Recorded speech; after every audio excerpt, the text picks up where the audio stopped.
Mes parents ont dit que je n'étais pas prêt à m'asseoir avec la famille. Alors, je suis resté à la maison et j'ai regardé les informations, où ma transaction venait de battre tous les records du secteur. Le lendemain matin, il attendait dans le hall d'entrée, prêt à me voir. Je m'appelle Geneviève Cartier, j'ai 27 ans et je suis la PDG de ma propre start-up technologique à Paris. Pendant 4 ans, j'ai consacré chaque once de mon être au développement d'un logiciel qui révolutionnerait le mode de fonctionnement des entreprises. Ma famille ne m'a jamais prise au sérieux. Pour eux, j'étais toujours le bébé qui jouait avec les ordinateurs. À l'approche de Noël, ma mère m'a envoyé un SMS pour me dire que je n'étais pas prête à me joindre à la table familiale avec leurs invités importants. Je suis donc resté seul à la maison avec mon ordinateur portable. Ce qui s'est passé ensuite a tout changé. Grandir dans la famille Cartier signifiait vivre avec une comparaison constante. Notre hôtel particulier de style Tudor dans le prestigieux quartier de Neuilly-sur-Seine abritait mon père Jacques, un cadre bancaire avec des relations dans la vieille fortune, ma mère, Éléonore, qui a bâti son identité autour de devoirs d'hôtesse parfaite et de postes au conseil d'administration d'œuvres caritatives, et mes 2 frères et sœurs aînés, qui étaient les enfants en or. Alix, de 5 ans mon aîné, a suivi une voie prestigieuse en médecine, devenant la neurochirurgienne qui faisait rayonner mes parents de fierté à chaque réunion. Thomas, de 3 ans mon aîné, a pris la voie juridique, rejoignant un cabinet d'avocats prestigieux et devenant rapidement associé. Tous 2 avaient des diplômes encadrés des plus grandes écoles bien en vue dans le salon de mes parents, aux côtés de photos professionnelles dans leurs uniformes respectifs de la réussite. Et puis il y avait moi, Geneviève, la 3e enfant inattendue. Mes plus anciens souvenirs m'impliquent assise seule à l'immense table de la salle à manger, regardant ma famille faire l'éloge de mes frères et sœurs, tout en jetant occasionnellement un regard dans ma direction avec des expressions allant de la légère déception à l'indifférence totale. Mon père rejetait régulièrement mon intérêt pour les ordinateurs. Je me souviens encore de mon 12e anniversaire, lorsque j'ai demandé des livres de programmation au lieu des vêtements de créateurs que ma mère avait sélectionnés. « Tu veux jouer avec les ordinateurs ?» se moqua Jacques, échangeant des regards entendus avec ma mère. Ce n'est pas un vrai parcours professionnel, Geneviève. Ton frère et ta sœur construisent les fondations de véritables professions. Même lorsque j'ai montré une aptitude précoce en apprenant à coder seul et en créant un site web basique pour le club de jardinage de ma mère à 14 ans, cet accomplissement a été traité comme un joli passe-temps. Thomas venait de gagner son premier concours de procès simulé à la faculté de droit, et ma primitive création en HTML a à peine été remarquée. Au lycée, j'avais accepté ma position de déception familiale. J'excellais en mathématiques et en informatique, mais ces réussites étaient éclipsées par Alix qui terminait son internat en médecine et Thomas qui était assistant d'un juge fédéral. Les dîners de famille sont devenus des exercices d'invisibilité. J'annonçais avoir gagné le concours national de technologie pour que la conversation pivote immédiatement sur la première chirurgie en solo d'Alix. Contre la volonté de mes parents, j'ai intégré la Sorbonne Université au lieu de postuler à HEC ou Polytechnique. Je l'ai choisi pour son excellent programme d'informatique, mais mes parents y ont vu une preuve supplémentaire de mon manque d'ambition. Lorsque j'ai abandonné mes études en 3e année pour poursuivre mon idée de logiciel à plein temps, les minces fils de l'approbation familiale se sont complètement défaits.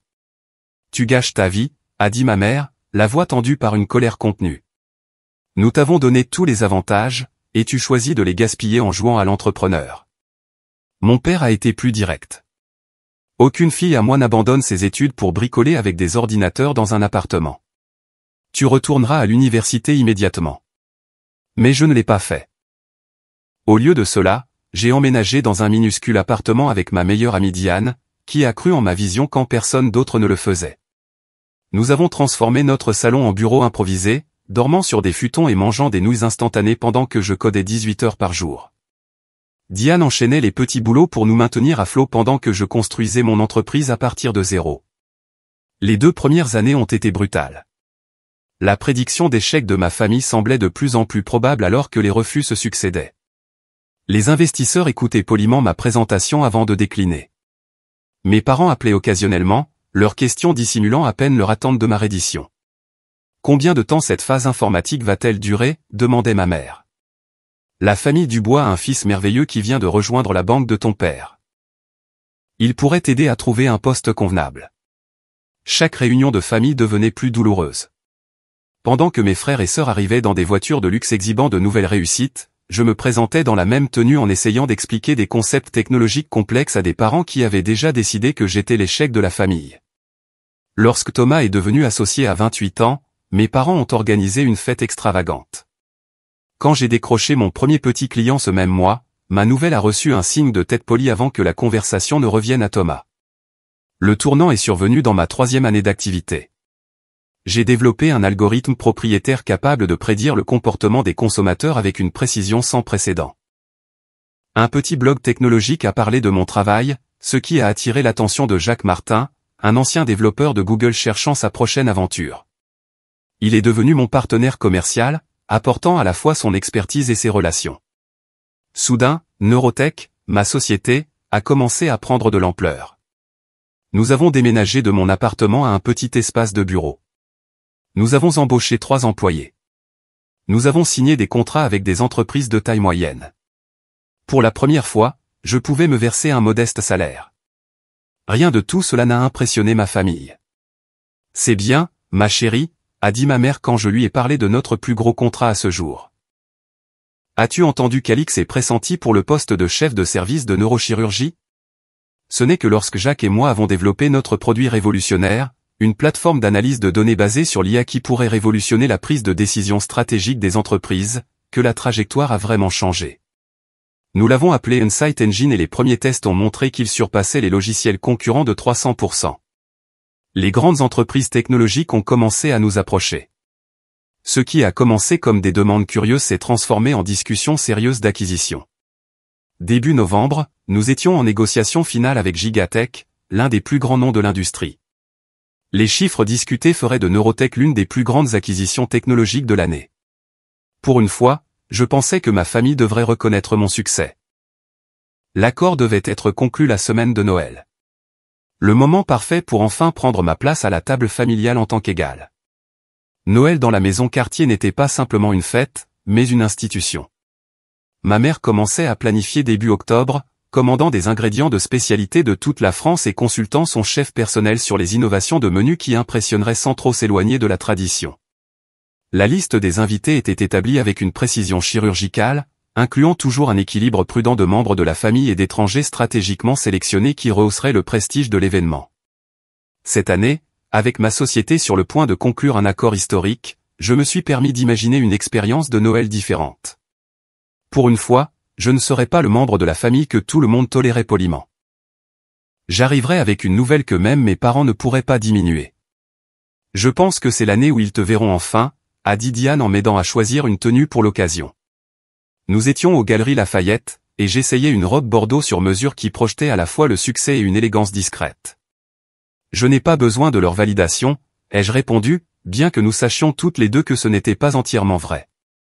Je veux juste qu'ils arrêtent de me traiter comme si j'avais encore 16 ans et que je jouais avec mon ordinateur.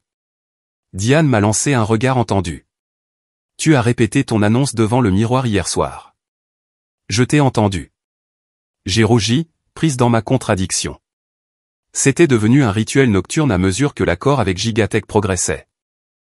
Je me tenais devant le miroir de ma salle de bain, m'entraînant à mentionner nonchalamment que ma petite entreprise venait d'être acquise pour une somme qui ferait même hésiter mon père. Je prends celle-ci, ai-je dit à la vendeuse, en me décidant pour la robe bordeaux. Alors qu'elle encaissait l'achat, mon téléphone a vibré avec un SMS de ma mère. Arrangement pour Noël, lisait-on en objet, donnant déjà à l'événement des allures de fonction d'entreprise plutôt que de réunion de famille. Le SMS lui-même était typique d'Éléonore Cartier, un mélange d'instructions et de critiques subtiles. Geneviève, nous commencerons à 16h précises. S'il te plaît, arrive à 15h30 pour aider Alix avec le plan de table. Thomas amène Sophie. Porte quelque chose d'approprié, pas ces vêtements décontractés de start-up que tu aimes tant. J'ai montré le SMS à Diane, qui a levé les yeux au ciel. 4 ans à diriger une entreprise et elle pense toujours que tu t'habilles en sweat à capuche et en tonne. J'ai pensé répondre avec une photo de ma nouvelle robe et de son étiquette de prix de 400 €, mais j'ai plutôt envoyé une simple confirmation. Pour une fois, je voulais éviter toute tension avant le dîner. Ce Noël serait différent. La semaine précédant la fête a été un tourbillon de négociations finales avec Gigatech. Jacques et moi passions des journées de 16 heures avec des avocats à examiner les termes du contrat et à apporter des ajustements mineurs pour garantir que notre technologie serait correctement mise en œuvre après l'acquisition. L'accord était dans ses dernières étapes, ne nécessitant plus que les signatures. Nous avons convenu de signer immédiatement après le week-end de fête, ce qui me permettrait d'annoncer l'acquisition comme une affaire conclue au dîner de Noël. 3 jours avant Noël, j'ai eu le premier indice que quelque chose n'allait pas. Ma mère a appelé alors que j'étais en réunion, laissant un message vocal qui semblait inhabituellement hésitant. Geneviève, ma chérie, je voulais discuter des arrangements de Noël. S'il te plaît, appelle-moi dès que tu auras un moment. J'ai rappelé le soir même. Éléonore Cartier a répondu dès la première sonnerie, sa voix portant cette chaleur artificielle qu'elle réservait aux conversations inconfortables. Geneviève, merci d'avoir rappelé. Je voulais t'informer d'un léger changement dans notre liste d'invités cette année. Oh, ai-je dit, immédiatement alerte à la prudence dans son ton. Oui. Eh bien, ton père a invité les Marshall. Richard Marshall, tu sais, de Gigatech. Mon estomac s'est noué. Richard Marshall était le vice-président exécutif de Gigatech, qui avait supervisé notre acquisition. Il n'était pas directement impliqué dans les négociations, mais il serait certainement au courant de l'accord. Et les Peterson se joindront à nous, Richard et Victoria. Il vient de devenir directeur financier chez Novatech. Novatech était l'un de nos concurrents, une plus grande entreprise qui avait tenté de nous acquérir plus tôt dans l'année avant que nous ne déclinions leur offre sous-évaluée. Je vois, dis-je lentement. Des gens d'affaires cette année, donc. Eh bien, oui, ton père pense qu'il est important d'entretenir ces relations. Tu comprends? Je comprends, ai-je dit. Mais ce que je comprenais n'était pas ce qu'elle voulait dire. Je comprenais que ce Noël était transformé en un événement de réseautage professionnel et que ma grande nouvelle serait maintenant partagée dans une salle pleine de cadres de l'industrie qui avaient des intérêts directs dans l'avenir de ma société. Il y eut une longue pause avant que ma mère ne continue. Geneviève, ton père et moi avons pensé, avec ces invités particuliers. Elle s'interrompit, inhabituellement incertaine. Qu'y a-t-il, mère? Eh bien, ma chérie, nous pensons que cette année pourrait être difficile pour toi. Ce sont des relations très importantes pour ton père et Thomas. Étant donné Eh bien, ta situation de start-up, nous avons pensé que tu ne serais peut-être pas tout à fait prête à naviguer dans ces eaux sociales particulières. Mon sang se glaça. Pas prête. Qu'est-ce que ça veut dire exactement? Oh, tu sais comment sont ces dîners d'affaires, continua Éléonore, sa voix faussement enjouée. Toutes ces discussions sur les parts de marché et les résultats trimestriels, nous ne voudrions pas que tu te sentes déplacé. Avant que je puisse répondre, mon téléphone a vibré avec un SMS entrant de ma mère. Alors même que nous parlions, j'ai mis l'appel sur haut-parleur et j'ai ouvert le message. Geneviève, compte tenu de nos invités cette année, ton père et moi pensons qu'il serait préférable que tu te joignes à nous pour Pâques à la place. La table de Noël sera remplie de discussions d'affaires qui pourraient te mettre mal à l'aise. Nous ne pensons pas que tu sois tout à fait prête pour ce niveau encore. Nous voulons seulement te protéger pour que tu ne te sentes pas déplacé. Bise, maman. Je fixai le téléphone, la compréhension m'envahissant comme de l'eau glacée. Ils me désinvitaient de Noël, leur propre fille, parce qu'ils ne pensaient pas que j'avais assez de succès pour m'asseoir à une table avec leurs importants invités d'affaires. Geneviève, es-tu toujours là? Demanda ma mère au téléphone. J'ai reçu ton SMS, dis-je, ma voix étrangement calme malgré la tempête qui faisait rage en moi. Oh, bien. Alors, tu comprends? Parfaitement, ai-je répondu. Vous ne voulez pas que votre embarrassante fille qui a abandonné ses études gâche votre dîner d'affaires.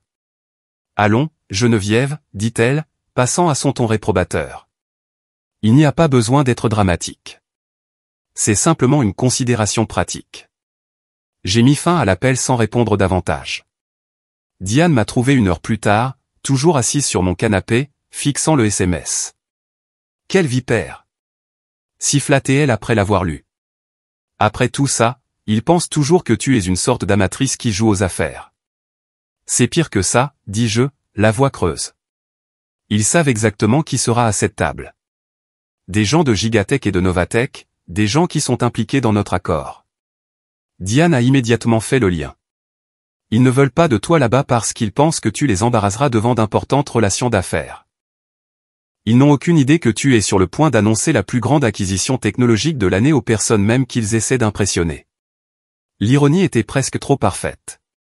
Toutes ces années à être la déception de la famille, et juste au moment où j'étais sur le point de leur prouver le contraire de la manière la plus spectaculaire possible, ils m'empêchaient d'y assister. Tu devrais y aller quand même, a insisté Diane. Présente-toi et lâche ta nouvelle. Imagine leur tête. La pensée était tentante, mais quelque chose en moi a résisté. Je pense que je dois laisser les choses se dérouler différemment. Qu'est-ce que tu vas faire, a demandé Diane. Je vais respecter leurs souhaits, dis-je, un plan se formant dans mon esprit. Je ne suis pas prête pour leur table de Noël. Très bien, a-t-elle dit. Tu devras simplement leur montrer pourquoi je suis prête. Après le SMS dévastateur de ma mère, j'ai pris une décision qui m'a surprise moi-même. Je n'allais pas me battre pour ma place à la table de Noël. Je n'allais pas créer de scène en me présentant sans y être invité. Je n'appellerai pas mes frères et sœurs pour me plaindre ni n'enverrai de SMS en colère à mes parents. Au lieu de cela, j'allais simplement accepter leur évaluation et rester à l'écart. Qu'est-ce que tu vas vraiment faire le jour de Noël ? A demandé Diane, inquiète de me laisser seule pour les fêtes. Elle prenait l'avion pour Lyon le lendemain matin pour passer le week-end avec sa propre famille. Je vais travailler, dis-je simplement. Nous avons encore des détails à finaliser avec Gigatech de toute façon. C'est la chose la plus déprimante que j'ai jamais entendue, a répondu Diane. Travailler pendant Noël parce que ta famille pense que tu n'es pas assez bien pour t'asseoir à leur table. J'ai haussé les épaules, essayant de paraître plus nonchalante que je ne l'étais. Ma famille a fait son choix. Je fais le mien. Après le départ de Diane le lendemain matin, notre appartement semblait étrangement silencieux. J'ai essayé de me concentrer sur le travail, en examinant les derniers points du contrat pour l'acquisition par Gigatech, mais le SMS de ma mère ne cessait d'envahir mes pensées. Pas prête. Ces deux mots simples portaient le poids d'années de mépris, d'années à ne jamais être tout à fait à la hauteur des standards de la famille Cartier. Le matin de Noël, je m'étais complètement plongé dans le travail. J'ai répondu aux emails, finalisé les détails de la présentation pour notre annonce post-acquisition, et essayé d'ignorer le flot constant de publications sur les réseaux sociaux montrant des familles heureuses réunies. Vers midi, mon téléphone a vibré avec un SMS de Thomas. Joyeux Noël, Jen. Désolé que tu ne sois pas là. Maman a mis les petits plats dans les grands comme d'habitude.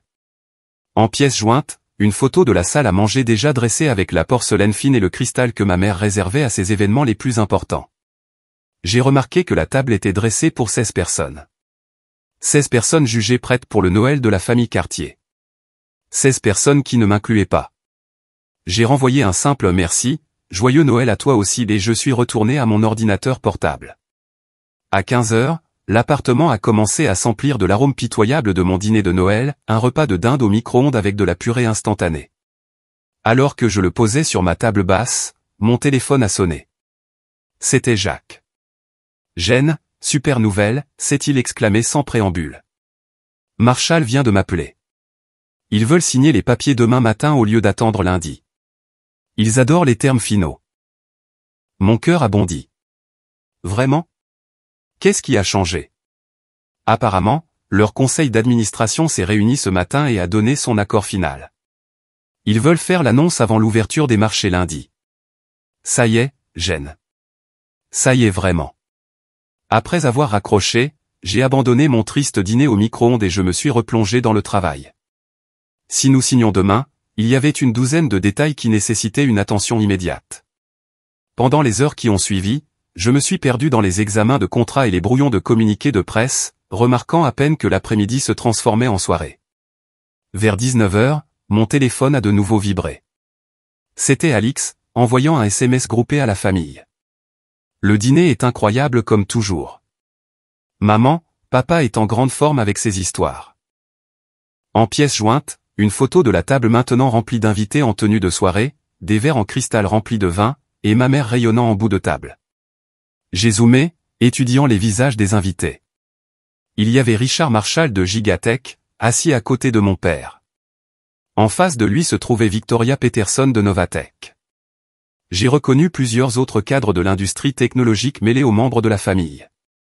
C'étaient les personnes que mes parents pensaient que je n'étais pas prête à rencontrer. C'étaient les personnes qui, à l'insu de ma famille, étaient en négociation avec ma petite start-up depuis des semaines. J'ai posé mon téléphone et me suis dirigé vers la fenêtre de mon appartement. La ligne d'horizon de Paris scintillait au loin, les lumières des immeubles de bureaux créant une constellation d'ambition humaine. Quelque part dans ce paysage se trouvait le siège de Gigatech où, demain matin, je signerai des papiers qui changeraient ma vie pour toujours. Un autre SMS est arrivé, cette fois de Thomas. Tu te serais ennuyé de toute façon. Que des discussions d'affaires et papa qui se vante. Marshall de Gigatech est là et parle d'une grosse acquisition qu'ils sont en train de faire. Papa n'arrête pas d'essayer d'obtenir des détails. L'ironie était presque trop parfaite. Mon père cherchait des informations sur un accord dont sa fille non invitée était au centre. Je n'ai pas répondu. Au fur et à mesure que la soirée avançait, mes fils de réseaux sociaux se sont remplis de publications de Noël, des amis avec leur famille, des collègues avec leurs enfants, tout le monde connecté à quelqu'un. L'appartement semblait plus froid que jamais. Vers 21h, j'ai reçu un autre SMS de ma mère. Le dîner était délicieux, ma chérie. Tout le monde était si impressionnant. Richard Marshall a mentionné une annonce d'acquisition majeure lundi. Ton père espère que Thomas pourrait être envisagé pour s'occuper de certains aspects juridiques. L'année prochaine, quand tu seras un peu plus établi, tu seras prête pour ces relations. J'ai fixé le SMS, un mélange complexe d'émotions m'envahissant. De la colère, certainement, de la peine, sans aucun doute, mais aussi un étrange sentiment d'anticipation. Ma mère n'avait aucune idée que l'acquisition mentionnée par Richard Marshall était ma société. Elle n'avait aucune idée que sa fille non invitée était la raison de cette excitation. Elle n'avait aucune idée de ce qui allait arriver. J'ai éteint mon téléphone sans répondre et je suis allé me coucher tôt, réglant mon réveil pour 6 heures. Demain serait un grand jour, plus grand que n'importe lequel de mes membres de famille ne pourrait l'imaginer. Mon téléphone a commencé à vibrer à 5h47, 13 minutes avant que mon réveil ne sonne.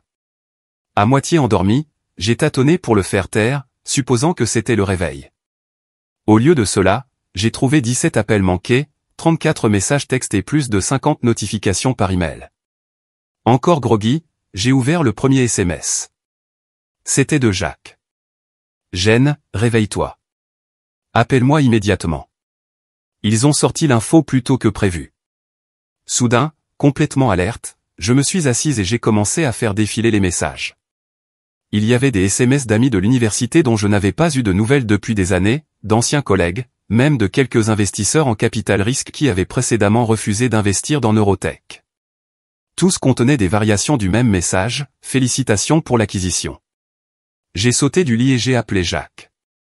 Qu'est-ce qui s'est passé, ai-je demandé quand il a répondu. Gigatech a publié le communiqué de presse il y a 4 heures, a crié Jacques, sa voix un mélange de panique et d'excitation. Il est passé sur les fils de presse à 2 heures du matin, heure locale. Je viens de me réveiller avec la nouvelle moi-même. Ils ont dû décider d'annoncer avant l'ouverture des marchés asiatiques. Jen, c'est partout. Je me suis précipité vers mon ordinateur portable, essayant encore de comprendre ce que Jacques disait.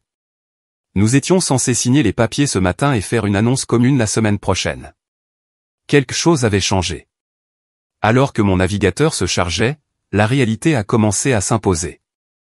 Le titre principal de tous les sites d'actualité technologique racontait la même histoire, Gigatech acquiert Neurotech pour un montant record de 2,7 milliards d'euros. La plus grande acquisition dans le domaine de l'analyse par IA de l'histoire de la tech. Les mains tremblantes, j'ai allumé la télévision et j'ai zappé sur la chaîne d'information économique. Là, à l'écran, il y avait une photo professionnelle de moi aux côtés du PDG de Gigatech, avec le titre défilant en dessous, Urge, Gigatech annonce une acquisition majeure de la start-up parisienne Neurotech. Qu'est-ce qu'on est censé faire maintenant, ai-je demandé à Jacques, les yeux fixés sur l'image surréaliste de mon visage à la télévision nationale. Nous n'avons même pas encore signé les papiers. Leur équipe juridique m'a appelé il y a 15 minutes, a répondu Jacques. Les papiers sont envoyés par coursier. Apparemment, leur conseil d'administration a décidé de tout accélérer après la réunion d'hier. Le PDG veut faire une conférence de presse commune à 10 heures. Mon téléphone continuait de vibrer avec des messages entrants. J'en ai remarqué un de Diane. Oh mon Dieu, Jen, tu es sur toutes les chaînes d'infos. Appelle-moi. Et puis, comme par hasard, une notification de ma banque est apparue. Le premier versement du paiement de l'acquisition avait été déposé. J'ai regardé le nombre, luttant pour comprendre la série de zéros. J'étais maintenant officiellement multimillionnaire. Les heures suivantes se sont écoulées dans un flou. Je me suis douché et habillé avec les plus beaux vêtements que je possédais, sachant que des caméras immortaliseraient cette journée. Le coursier est arrivé avec des documents que j'ai signés avec Jacques en appel vidéo, nos avocats étant présents virtuellement. Les demandes de la presse affluaient plus vite que nous ne pouvions les traiter. À 9 heures, 3 heures après m'être réveillé avec la nouvelle, je n'avais toujours pas de nouvelles de ma famille. Pas un seul SMS, appel ou email. Ils devaient avoir vu la nouvelle à présent. Richard Marshall, qui était à leur table de Noël quelques heures auparavant, était largement cité dans le communiqué de presse. À 9h30, le concierge de mon immeuble a appelé. Mademoiselle Cartier, il y a une équipe de télévision dans le hall qui demande une interview. Dois-je les faire monter? Normalement, j'aurais refusé, préférant m'en tenir à la conférence de presse officielle prévue avec Gigatech, mais une inspiration soudaine m'a frappé. Oui, s'il vous plaît, faites-les monter. 10 minutes plus tard, je donnais ma première interview en direct à la télévision en tant que PDG d'une entreprise qui venait d'entrer dans l'histoire de l'industrie technologique. Le journaliste, clairement excité d'avoir décroché cette exclusivité, n'a pas tardé à poser les questions dramatiques.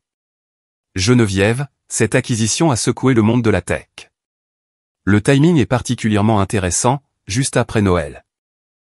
Célébriez-vous hier soir quand vous avez appris la nouvelle? J'ai fait une pause, réfléchissant à la façon de répondre. La vérité était trop parfaite pour ne pas la partager. En fait, j'ai passé Noël seul dans mon appartement, ai-je dit avec un sourire qui démentait la douleur du souvenir. Ma famille avait une réunion avec d'importants invités d'affaires, y compris des cadres de Gigatech. Ils ont décidé que je n'étais pas tout à fait prête à me joindre à leur table cette année. Les yeux du journaliste se sont écarquillés. Pas prête? La femme qui vient de négocier la plus grande acquisition d'analyse paria de l'histoire? J'ai hoché la tête, gardant mon sang-froid. Parfois, les personnes les plus proches de vous sont les dernières à reconnaître votre potentiel. L'interview a continué, couvrant les aspects techniques de notre logiciel et les projets futurs sous l'égide de Gigatech. Mais je sentais que l'angle humain de mon exclusion de Noël avait touché une corde sensible. Alors que l'équipe remballait, le journaliste n'a pas pu résister à une dernière question. Allez-vous appeler votre famille après cette interview? Ils savent où me trouver, ai-je simplement répondu. Après le départ de l'équipe de télévision, j'ai de nouveau vérifié mon téléphone. Parmi les centaines de nouvelles notifications, j'ai finalement vu un SMS de Thomas, envoyé 20 minutes plus tôt. Jen, est-ce que je viens de te voir sur BFM Business? C'est vrai, tout ça? L'acquisition de Gigatech, c'est ta société? Avant que je puisse répondre, un autre SMS est arrivé. Celui-ci d'Alix. Geneviève, appelle-moi immédiatement. Papa et maman paniquent. Est-ce que c'est vraiment en train d'arriver? J'ai mis mon téléphone de côté sans répondre et je me suis préparé pour la conférence de presse officielle avec Gigatech. Ce moment m'appartenait, à moi et à l'équipe qui avait cru en notre vision. Ma famille devrait attendre. La conférence de presse a été un triomphe. Aux côtés du PDG de Gigatech, j'ai exposé notre technologie et partagé notre vision de l'intégration. Les journalistes économiques ont posé des questions pertinentes sur la plateforme, la valorisation et notre trajectoire de croissance. J'ai répondu à chacune avec confiance, des années de connaissances techniques coulant naturellement. C'était mon monde, et pour une fois, j'étais reconnu comme une experte en la matière. Tout au long de la journée, le cycle de l'information a continué d'amplifier notre histoire, avec un angle particulier qui gagnait en popularité, la jeune fondatrice qui a révolutionné l'analyse paria tout en étant sous-estimée à chaque étape. Mon commentaire sur le fait d'avoir passé Noël seul avait résonné, déclenchant une conversation plus large sur les femmes dans la tech. Le soir, mon histoire était passée d'une simple acquisition commerciale à quelque chose de plus puissant. Les réseaux sociaux s'enflammaient avec le hashtag prête pour la table, alors que des fans de la tech partageaient leurs propres expériences de sous-estimation. À 19h, épuisé mais exalté, je suis retourné à mon appartement pour le trouver rempli de fleurs. Diane avait organisé la livraison de dizaines de compositions, chacune avec une carte qui disait simplement « Félicitations d'être plus que prête ». Alors que je m'enfonçais dans mon canapé, mon téléphone a de nouveau vibré. Cette fois, c'était mon père. Après une journée complète de silence, il avait finalement décidé de prendre contact. Geneviève, ta mère et moi sommes très surpris par les nouvelles d'aujourd'hui. Nous aimerions discuter de ce développement avec toi. S'il te plaît, appelle-nous quand tu auras un moment. Pas de félicitations, pas de reconnaissance de l'accomplissement, juste de la surprise et une demande de discussion, comme si j'avais créé un problème à résoudre plutôt que de construire une entreprise assez précieuse pour valoir des milliards.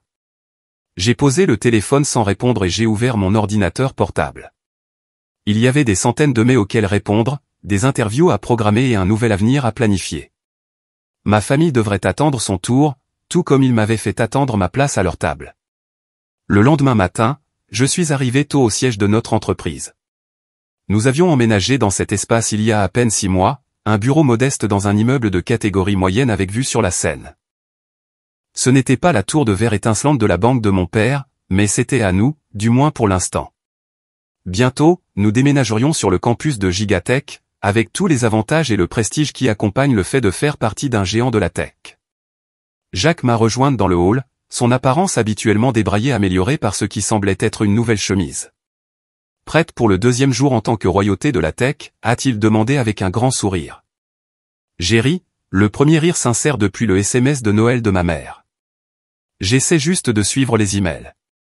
Je n'ai jamais été aussi populaire. Nous venions d'entrer dans l'ascenseur quand mon téléphone a vibré. C'était un message de notre réceptionniste, Madison. Mademoiselle Cartier, votre famille est dans le hall. Tous. Dois-je les faire monter? J'ai fixé le message, ma bonne humeur momentanée s'évaporant. Ma famille, ici, sans appeler à l'avance ni recevoir d'invitation, apparaissant simplement comme s'ils avaient le droit de s'immiscer dans ce moment. Jacques a remarqué mon expression. Qu'y a-t-il? Ma famille est en bas. La cavalerie Cartier est arrivée, a-t-il dit avec une grimace. Tu veux que je leur dise que tu es en réunion toute la journée? J'y ai réfléchi. L'idée d'éviter cette confrontation était tentante, mais tôt ou tard, ce moment viendrait. Mieux valait y faire face selon mes termes, sur mon territoire. Faites-les monter, ai-je répondu par SMS à Madison. Mais donnez-moi 10 minutes. Quand les portes de l'ascenseur se sont ouvertes à notre étage, je suis allé directement à mon bureau, Jacques me suivant de près. Tu veux que je reste, a-t-il offert, sa loyauté évidente. Non, je dois gérer ça seul.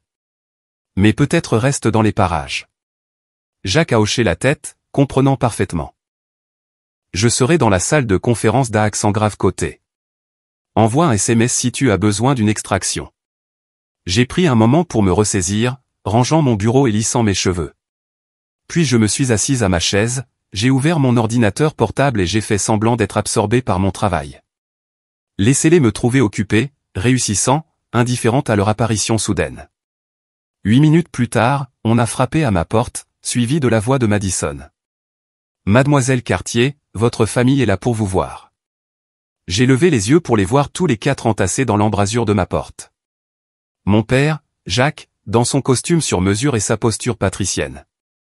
Ma mère, Éléonore, parfaitement coiffée même dans ce qui était clairement une intervention familiale d'urgence. Alix, mal à l'aise en blouse, apparemment venu directement de l'hôpital, et Thomas, son visage d'avocat un masque de neutralité professionnelle. Merci, Madison, dis-je calmement. S'il vous plaît, apportez du café pour tout le monde. Ma famille est entrée en silence, observant le modeste bureau avec diverses expressions de surprise. Je ne les avais jamais invités ici auparavant, et ils n'avaient jamais demandé à venir. Vous pouvez vous asseoir, dis-je en désignant les chaises en face de mon bureau. Personne n'a bougé immédiatement. Mon père fixait le mur derrière moi où j'avais accroché la couverture encadrée de Technologie aujourd'hui, présentant notre logiciel. Ma mère examinait mes simples meubles de bureau avec une désapprobation à peine dissimulée. Alix et Thomas ont échangé des regards, clairement mal à l'aise. Finalement, mon père a rompu le silence. Geneviève, a-t-il commencé, sa voix portant ce ton particulier d'autorité qu'il utilisait pour commencer les déclarations importantes. C'est une sacrée surprise. Vraiment, ai-je demandé, gardant ma voix neutre. Je construis cette entreprise depuis 4 ans. Oui. Eh bien, a-t-il continué, visiblement déstabilisé par ma réponse calme. Nous n'avions aucune idée que cela avait progressé à ce niveau d'importance. Ma mère s'est avancée, son sourire social fermement en place. Ma chérie, ce que ton père veut dire, c'est que nous sommes tous si fiers de cette réussite inattendue. Si nous avions eu la moindre idée que ta petite start-up était en train d'être acquise par Gigatech, eh bien, naturellement, tu aurais été incluse à Noël. Voilà, la première tentative de réécrire l'histoire. Ma petite start-up, ai-je répété. Celle qui vient de se vendre pour 2,7 milliards d'euros. Le chiffre est resté en suspens entre nous. Alix a eu un hoquet audible, apparemment ignorante du chiffre exact jusqu'à ce moment. Oui. Eh bien, tout à fait impressionnant, a dit mon père, luttant visiblement pour garder son sang-froid. Les gènes entrepreneuriaux des quartiers se sont clairement exprimés en toi, après tout. Je l'ai regardé, momentanément sans voix face à cette tentative flagrante de s'attribuer le mérite. Avant que je puisse répondre, Thomas s'est avancé. Ce que père veut dire, a-t-il dit, sa voix d'avocat en pleine action, c'est que nous sommes tous très impressionnés et que nous voulons en savoir plus sur cet accord.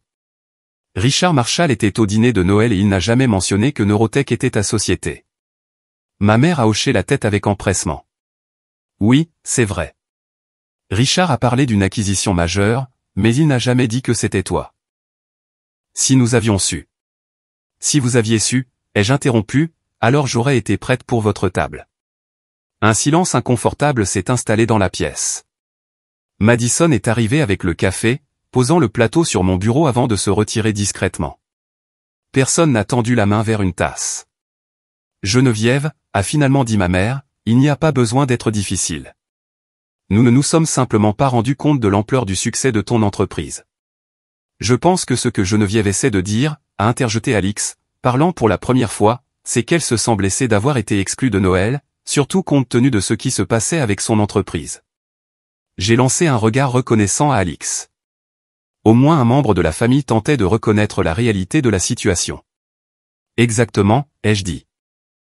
Vous avez décidé que je n'étais pas prête à m'asseoir à une table avec Richard Marshall alors qu'en fait, j'étais la raison pour laquelle il était là en premier lieu.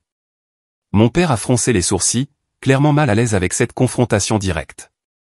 Le passé, c'est le passé, Geneviève. Ce qui compte maintenant, c'est comment nous avançons en tant que famille. Ton succès rejaillit sur nous tous et nous devrions discuter de la manière de gérer ce nouveau développement. Le gérer, ai-je demandé, incapable de retenir une pointe d'agacement dans ma voix. Ton père veut simplement dire, a interjeté ma mère doucement, que cela change les choses pour nous tous. Le profil de la famille est rehaussé par ta réussite. Je me suis levé lentement, posant mes paumes à plat sur le bureau. Pendant 27 ans, j'ai été la déception de la famille, la geek de l'informatique qui a abandonné ses études pour jouer à l'entrepreneur. J'ai été exclu, méprisé, et plus récemment des invités du Noël familial parce que je n'étais pas prête pour vos invités importants. Geneviève, ce n'est pas juste, a protesté faiblement ma mère. J'ai levé la main, l'arrêtant. Hier encore, je suis devenu l'une des entrepreneurs tech de moins de 30 ans les plus prospères du pays. Je n'ai pas accompli cela grâce au nom ou aux relations des quartiers. Je l'ai fait malgré qu'on m'ait dit à plusieurs reprises, par ma propre famille, que j'échouerais. Mon père s'est agité, mal à l'aise. Personne ne nie ton accomplissement, Geneviève. Nous sommes simplement ici pour nous réconcilier en tant que famille maintenant que les circonstances ont changé. Les circonstances, ai-je répété, vous voulez dire maintenant que je suis riche et célèbre, même selon vos standards? Un silence inconfortable est tombé sur le bureau. À travers la paroi de verre, je pouvais voir Jacques planer à proximité, gardant un œil vigilant sur la situation. Thomas s'est raclé la gorge. Gêne, nous savons tous que nous n'avons pas été aussi solidaires que nous aurions pu l'être, mais nous sommes là maintenant. Nous essayons. Quelque chose dans son ton, une note sincère de regret, a légèrement apaisé ma colère. Thomas, au moins, semblait reconnaître la réalité de ce qui s'était passé. J'ai pris une profonde inspiration. J'apprécie que vous soyez tous venus, dis-je, ma voix plus mesurée. Mais j'ai une entreprise à diriger et une transition à gérer. Ce n'est pas le moment pour une réunion de famille, surtout une qui ressemble plus à une gestion de crise qu'à une véritable réconciliation. Gestion de crise, a répété mon père, le visage rouge. Que entends-tu exactement par là? Je veux dire que vous m'avez ignoré jusqu'à ce que je devienne trop célèbre pour être ignoré, ai-je répondu simplement. Et maintenant vous êtes là, non pas parce que vous êtes fier de moi, mais parce que vous vous inquiétez de l'image que ça donne que vous m'ayez exclu de Noël la veille du jour où ma société a fait la une des journaux nationaux. Ma mère a eu un hoquet. Geneviève, c'est une chose horrible à dire à tes parents. Vraiment, ai-je demandé. Plus horrible que de dire à votre fille qu'elle n'est pas prête à s'asseoir à la table familiale? Personne n'a eu de réponse immédiate à cela. Pour peut-être la première fois de ma vie, j'avais rendu mes deux parents sans voix. Alix s'est avancé, son expression plus douce que les autres. Jen, je sais que nous n'avons pas toujours été là pour toi comme nous aurions dû l'être. Je ne peux pas parler pour maman et papa, mais je peux dire que je suis désolé et que je suis vraiment fier de ce que tu as accompli. Ces mots, inattendus et apparemment sincères, m'ont prise au dépourvu. Avant que je puisse répondre, mon père a interjeté. Nous devrions discuter de la manière dont cela affecte la famille à l'avenir, a-t-il dit, clairement désireux de changer de sujet. Il y a des considérations fiscales, des opportunités d'investissement au sein du portefeuille familial. Bien sûr, pensais-je, même maintenant, il pense à la façon dont mon succès peut lui être bénéfique. Papa, dit Thomas sèchement, nous surprenant tous par son ton. Ce n'est peut-être pas le moment de faire de la planification financière. Peut-être devrions-nous simplement féliciter Geneviève et lui demander comment nous pouvons la soutenir. Mon père parut surpris d'être contredit par son fils habituellement docile. Eh bien, oui, bien sûr. Félicitations, Geneviève. Maintenant, à propos des implications familiales. J'avais atteint ma limite. Merci à tous d'être venus, dis-je en me levant droite et en lissant ma jupe. Mais, comme je l'ai mentionné, j'ai une entreprise à diriger. Peut-être pourrons-nous continuer cette conversation une autre fois. Tu nous congédies, demanda ma mère, incrédule. Je reporte une conversation qui n'est pas productive en ce moment, ai-je corrigé. Je serai heureuse de vous rencontrer quand les émotions ne seront pas si vives et que nous pourrons parler honnêtement de la façon d'avancer. Mon père se leva brusquement. Très bien. Quand tu seras prête à en discuter rationnellement, tu sais comment nous joindre. Je les ai regardés en silence tandis qu'ils guidaient ma mère vers la porte. Alix a hésité, puis s'est avancée pour me faire un câlin rapide et maladroit. Je suis vraiment fier de toi, Jen, a-t-elle murmuré. Et je suis désolé. Thomas est resté après que nos parents soient sortis. Je suis désolé, aussi, a-t-il dit simplement. Ils veulent bien faire, à leur manière. Vraiment, ai-je demandé, sincèrement curieuse de son point de vue. Il a soupiré. Ils ne connaissent qu'une seule façon de réussir. Tu as créé un chemin différent et ça leur fait peur. Mais ce que tu as fait est incroyable. Et j'espère que tu sais qu'au moins certains d'entre nous le reconnaissent. Sur ce, il a suivi nos parents, me laissant seul dans mon bureau, entouré des attributs d'un succès qui était venu malgré, et non grâce à ma famille. Dans les semaines qui ont suivi l'annonce de l'acquisition et la visite impromptue de ma famille au bureau, j'ai connu un profond changement dans mes mondes professionnels et personnels. Gigatech a rapidement intégré notre équipe, nous offrant un espace de bureau de premier choix sur leur campus parisien et des ressources dépassant ce que nous aurions pu imaginer en tant que start-up indépendante. Jacques et moi nous sommes retrouvés à des postes de direction au sein de la plus grande organisation, notre expertise soudainement valorisée au plus haut niveau du monde de la tech.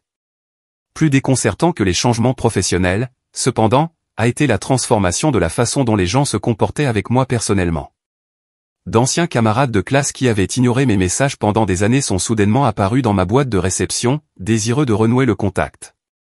Des parents éloignés m'ont contacté avec de chaleureuses félicitations et des propositions commerciales. Les invitations à des événements exclusifs remplissaient mon calendrier, mon nom apparaissant désormais sur des listes auparavant réservées aux sommités établies de la tech. Et puis il y avait ma famille. 3 jours après leur visite au bureau, ma mère m'a envoyé un SMS avec une invitation à déjeuner dans son club privé exclusif. J'ai décliné, invoquant des engagements professionnels. Mon père a envoyé par email une proposition détaillée pour gérer ma nouvelle fortune, avec des introductions aux conseillers financiers de la famille. J'ai répondu par un merci poli et j'ai mentionné que j'avais déjà engagé ma propre équipe.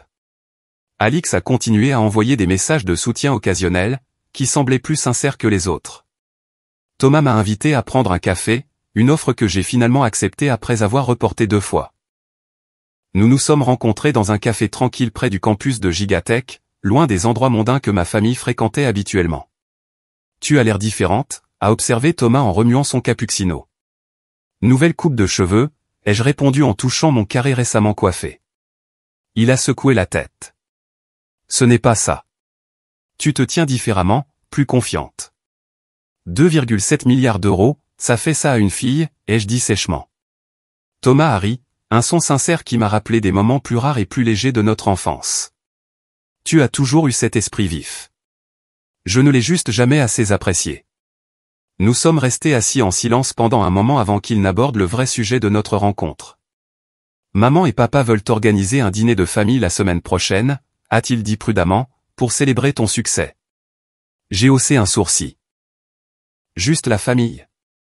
Eh bien, et les Hansen. Et peut-être les Richardson. J'ai reconnu les noms de deux éminentes familles parisiennes, toutes deux ayant d'importants intérêts commerciaux. Donc, pas vraiment un dîner de famille, en fait. Thomas a eu la grâce de paraître embarrassé. Tu sais comment ils sont. Tout est une occasion de réseautage. Y compris leur fille soudainement célèbre, ai-je observé. Il n'a pas nié. Viendras-tu? J'ai considéré l'invitation, pesant mon désir de maintenir des limites contre la réalité que je ne pouvais pas éviter ma famille pour toujours. Comprennent-ils pourquoi ce qu'ils ont fait était blessant? Thomas a soupiré. Ils essaient, gênent, à leur manière. Papa a mentionné ton acquisition au moins une douzaine de fois à son club. Maman raconte à tout le monde comment elle a toujours su que tu avais un potentiel spécial. Mais ils ne comprennent toujours pas, dis-je. Ce n'était pas vraiment une question. Probablement pas entièrement, a-t-il admis. Mais est-ce que ça veut dire que tu ne peux avoir aucune relation avec eux? Sa question est restée en suspens entre nous, me mettant au défi de considérer quel genre d'avenir je voulais avec ma famille. Est-ce que je voulais maintenir la rupture, m'accrochant à la colère justifiée d'années de mépris? Ou y avait-il un moyen d'avancer qui reconnaissait le passé tout en créant quelque chose de nouveau? Avant que je puisse répondre, mon téléphone a vibré avec une notification. C'était Diane qui me rappelait notre réunion de planification de la fête de fin d'année de l'entreprise. L'événement serait notre première grande fonction sociale depuis l'acquisition, et la liste des invités s'avérait litigieuse. Je réfléchirai au dîner, ai-je promis à Thomas alors que nous nous séparions, mais sans promesse. Plus tard dans la journée, lors de la réunion de planification, Jacques a soulevé une question qui a mis ma situation familiale en perspective. Devrions-nous inviter les membres de la famille immédiate? A-t-il demandé, en examinant la liste provisoire des invités. Plusieurs membres de l'équipe ont des parents ou des frères et sœurs qui veulent venir. La question a déclenché un débat immédiat au sein de notre équipe, les opinions étant partagées sur le fait que les membres de la famille amélioreraient ou compliqueraient la célébration professionnelle. Alors que la discussion se poursuivait, mes pensées ont dérivé vers ma propre famille. Les invités seraient-ils un geste de réconciliation ou une invitation à de nouvelles tensions? Quel est ton avis, Gênes? A finalement demandé Jacques, me ramenant au présent. Tous les yeux se sont tournés vers moi, attendant des directives. À ce moment-là, j'ai réalisé que la façon dont je gérerais ma propre situation familiale créerait un précédent pour la culture de notre entreprise à l'avenir. La famille, c'est compliqué, dis-je prudemment. Pour certains d'entre nous, avoir de la famille présente serait un soutien et une affirmation. Pour d'autres, cela pourrait créer des tensions ou de l'inconfort. Je suggère que nous laissions à chaque individu le soin de décider qui représente la famille pour eux et s'ils veulent que ces personnes soient présentes. L'équipe a hoché la tête en accord et nous avons continué la planification en autorisant la discrétion personnelle. Mais la question restait en suspens dans mon propre esprit. Quelle relation voulais-je avoir avec ma famille maintenant que la dynamique du pouvoir avait si radicalement changé? Ce soir-là, j'ai pris rendez-vous avec le docteur Lambert, une thérapeute que je voyais sporadiquement depuis les débuts de mon entreprise. Elle m'avait aidé à naviguer dans les émotions complexes entourant le mépris de ma famille pour mon parcours professionnel, et j'espérais qu'elle pourrait m'apporter de la clarté maintenant que les circonstances avaient si radicalement changé. Donc, votre famille veut maintenant vous inclure dans les événements, voire vous mettre en valeur, après des années à vous traiter comme la déception de la famille, a résumé le docteur Lambert après que j'ai expliqué la situation. Exactement. Et je ne sais pas comment réagir. Une partie de moi veut les exclure comme ils m'ont exclu, pour leur faire ressentir ce que j'ai ressenti. Mais une autre partie se demande si ce n'est pas simplement perpétuer le cycle. Elle a hoché la tête, pensive. À quoi ressemblerait une relation saine avec votre famille pour vous maintenant? Pas ce qu'elle était avant, pas ce qu'ils voudraient qu'elle soit, mais ce qui servirait votre bien-être. La question m'a prise au dépourvu. J'avais été si concentré sur la réaction à l'intérêt soudain de ma famille que je n'avais pas envisagé de définir de manière proactive ce que je voulais. Je pense, commençai-je lentement, que je veux une relation où mes limites sont respectées, où mes réussites ne sont pas méprisées ou soudainement revendiquées comme des accomplissements familiaux, où je peux être moi-même sans jugement constant. Et croyez-vous que votre famille est capable de fournir ce genre de relation? J'ai considéré la question sérieusement. Pas sans limite claire, ai-je admis. Ils ne savent pas comment se comporter avec moi en tant qu'égal. Ils ne savent que me regarder de haut, ou maintenant, comment utiliser mon succès à leur avantage. Alors peut-être que la question n'est pas de savoir s'il faut les laisser revenir dans votre vie, a suggéré le docteur Lambert, mais à quelles conditions? Ces mots ont profondément résonné. Le problème n'était pas l'inclusion ou l'exclusion, mais l'établissement d'une nouvelle base pour notre relation, une base fondée sur le respect mutuel plutôt que sur des dynamiques familiales hiérarchiques. Armé de cette clarté, j'ai envoyé un SMS à Thomas le lendemain, suggérant une alternative au dîner proposé par nos parents. Je rencontrerai mes parents, mais dans un lieu neutre, un salon privé dans un restaurant du centre-ville plutôt qu'à la maison familiale, et ce serait juste nous quatre, sans invités supplémentaires ni occasion de réseautage. Ma mère a répondu presque immédiatement, clairement consternée par ma contre-proposition. Ma chérie, les Hansen étaient si impatients de te rencontrer. Ne pouvons-nous pas inclure juste quelques amis proches de la famille? J'ai tenu bon. Cela doit être une conversation de famille, pas un événement social. Finalement, ils ont accepté, non sans d'autres tentatives d'élargir la liste des invités. Le soir de notre dîner est arrivé, et j'ai choisi ma tenue avec soin, simple mais chère, projetant la confiance sans ostentation. Je suis arrivé exactement à l'heure pour trouver mes parents déjà assis dans le salon privé. Geneviève m'a salué ma mère en se levant pour des bises en l'air. Tu es ravissante. Mon père s'est également levé, offrant une poignée de main formelle. Merci d'avoir suggéré ce dîner. Nous avons beaucoup de choses à discuter. Le repas a commencé par des banalités tendues sur la météo et les événements sociaux récents. Ma mère a détaillé ses engagements caritatifs tandis que mon père discutait des tendances du marché comme s'il fournissait des informations précieuses que je ne pouvais pas obtenir ailleurs. C'était leur routine habituelle, établissant leur importance, mais maintenant teintée d'une nouvelle conscience de mon statut changé. Finalement, alors que le plat principal était servi, j'ai orienté la conversation vers son véritable but. Je veux discuter de notre relation à l'avenir, dis-je directement. Mes parents ont échangé des regards. Bien sûr, ma chérie, a dit ma mère doucement. Nous sommes si impatients de t'inclure dans plus d'événements familiaux maintenant que ton emploi du temps le permet. J'ai pris une profonde inspiration. Ce n'est pas ce que je veux dire. Je veux parler des schémas qui ont défini notre relation et de ce qui doit changer si nous voulons avoir une connexion saine. Le front de mon père s'est plissé. Je ne suis pas sûr de suivre, Geneviève. Si tu es toujours contrariée à propos de Noël, ta mère a expliqué que c'était un simple malentendu. Ce n'était pas un malentendu, dis-je fermement. C'était l'aboutissement d'années de mépris et de dévalorisation. Et bien que ma situation financière ait changé, je ne suis pas intéressé par une relation où je ne suis valorisé que pour mon succès ou ce que je peux apporter à la famille. Ma mère parut sincèrement surprise. Tu ne penses sûrement pas que c'est comme ça que nous te voyons. N'est-ce pas, ai-je demandé. Quand avez-vous jamais valorisé mes choix ou mes réussites avant qu'ils ne soient accompagnés d'un prix d'1 milliard d'euros? Un lourd silence tomba sur la table. Pour peut-être la première fois, mes parents semblaient reconnaître que la dynamique avait fondamentalement changé. Je n'étais plus la fille cherchant l'approbation, mais une adulte fixant les termes de notre relation. Que demandes-tu exactement, a finalement dit mon père, sa voix inhabituellement incertaine. Je demande du respect, ai-je répondu simplement. La reconnaissance du passé sans essayer de le réécrire. Une relation basée sur qui je suis réellement, pas sur qui vous vouliez que je sois ou sur qui vous pensez maintenant pouvoir tirer profit. Mes parents ont échangé un autre regard, une communication silencieuse développée au fil de décennies de mariage. Nous n'avons peut-être pas toujours compris tes choix, a dit mon père prudemment. Mais nous avons toujours voulu ce qu'il y avait de mieux pour toi. Selon votre définition du meilleur, ai-je répondu, pas la mienne. Un autre silence, plus long cette fois. Peut-être, a finalement dit ma mère, pourrions-nous essayer de mieux comprendre ta définition. Ce n'était pas des excuses, ni même une reconnaissance complète des torts passés, mais c'était peut-être un premier pas hésitant vers un nouveau type de relation. J'aimerais ça, dis-je, sentant une partie de la tension se relâcher de mes épaules. À la fin du dîner, nous n'avons fait aucun plan spécifique pour de futures réunions. Il n'y a eu aucune promesse de changement immédiat ou de réconciliation spectaculaire. Au lieu de cela, il y avait une compréhension silencieuse que notre relation était entrée en territoire nouveau, indéfini, mais potentiellement plus sain que ce qui l'avait précédé. En rentrant chez moi cette nuit-là, j'ai réalisé que le vrai pouvoir n'était pas de forcer les autres à admettre leurs torts ou de se venger des blessures passées. C'était de définir mes propres limites et de décider, selon mes propres termes, dans quelle relation il valait la peine d'investir et comment elle devait fonctionner.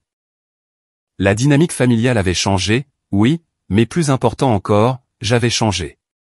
Et cela, plus que toute acquisition ou succès financier, était la véritable transformation.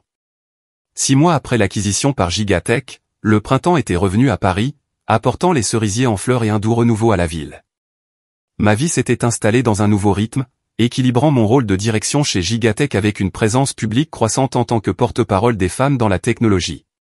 L'entreprise continuait de prospérer sous l'égide de la plus grande société, notre On-Site Engine devenant l'un des produits les plus réussis de Gigatech.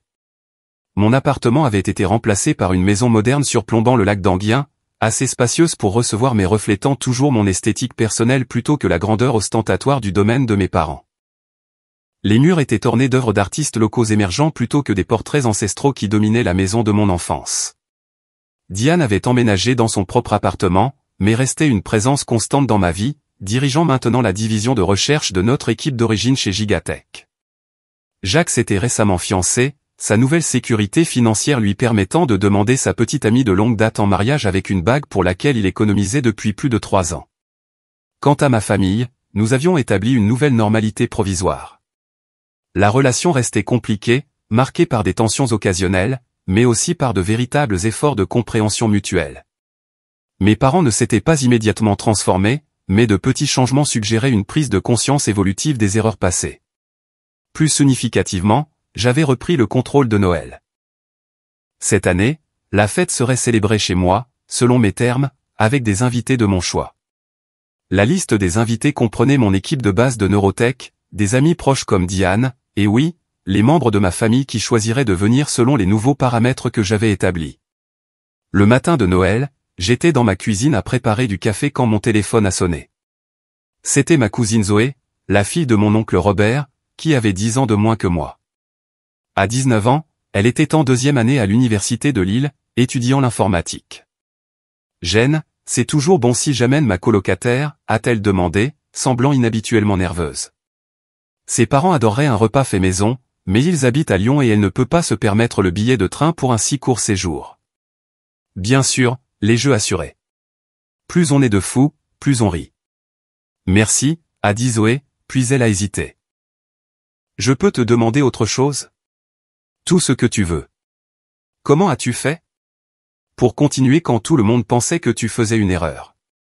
Mon père a appelé hier soir et s'est lancé dans une longue tirade sur le fait que je gaspille mon potentiel en informatique alors que je pourrais être en pré-médecine ou en pré-droit.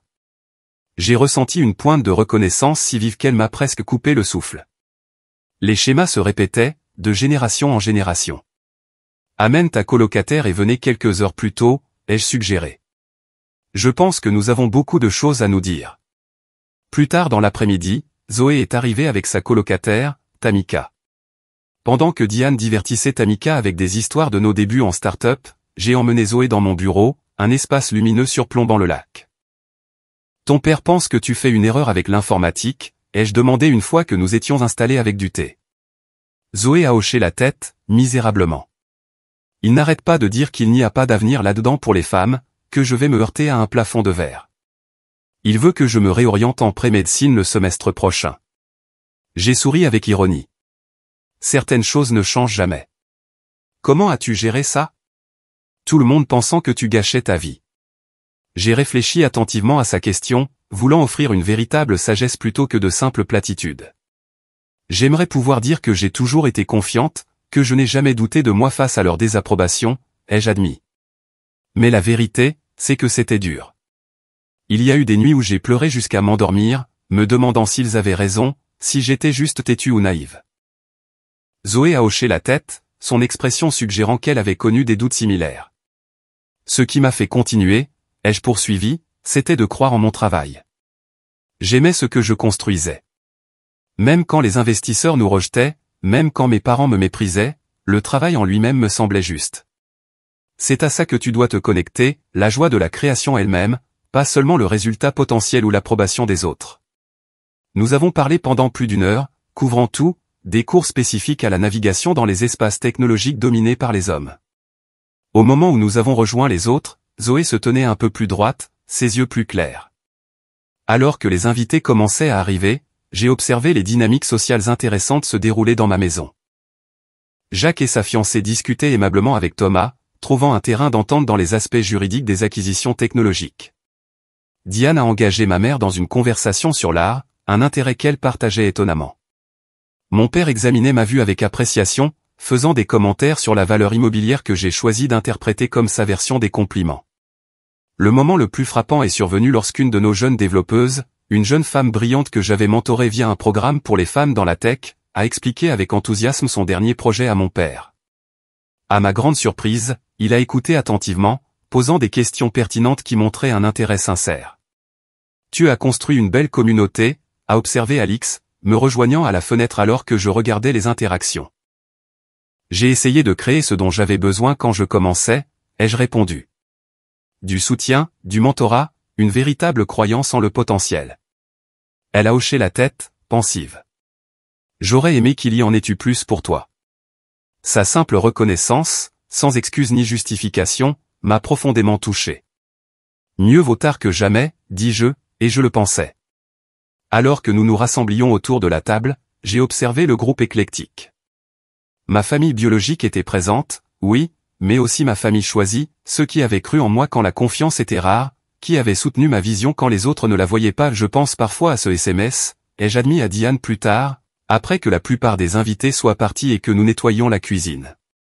Celui qui disait que je n'étais pas prête pour la table familiale. Diane a reniflé. L'univers a un sens de l'humour tordu.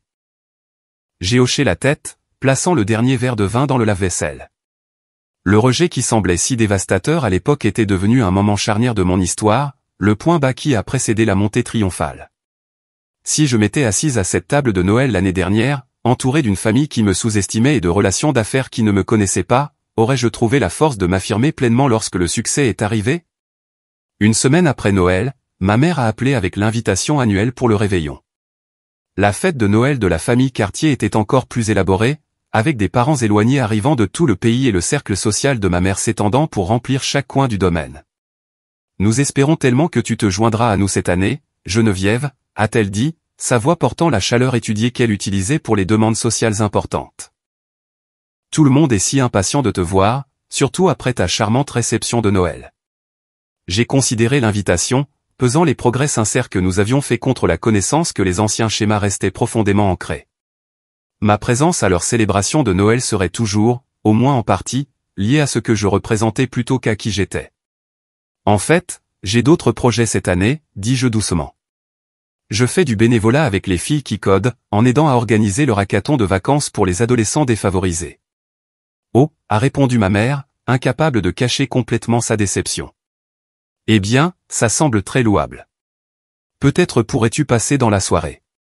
L'ancienne moi aurait acquiescé, donnant la priorité à l'obligation familiale sur les limites personnelles. La nouvelle moi reconnaissait l'importance de faire des choix alignés avec mes valeurs. Pas cette année, dis-je fermement, mais organisons un déjeuner privé en janvier, juste nous deux. Après avoir raccroché, j'ai ressenti une satisfaction tranquille qui n'avait rien à voir avec les réussites professionnelles ou le succès financier. La véritable mesure de ma croissance ne résidait pas dans les chiffres de l'acquisition ou la reconnaissance de l'industrie, mais dans ma capacité à définir ma valeur indépendamment de la validation externe. Le voyage de ce rejet douloureux de Noël à aujourd'hui m'avait appris que le vrai succès ne se mesure pas à qui vous accueille à sa table, mais à votre courage de construire votre propre table et de la remplir de ceux qui célèbrent sincèrement votre moi authentique.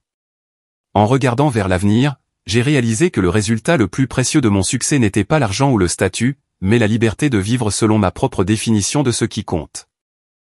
La liberté de choisir quelle relation entretenir, quelle tradition honorer et quel nouveau chemin tracer.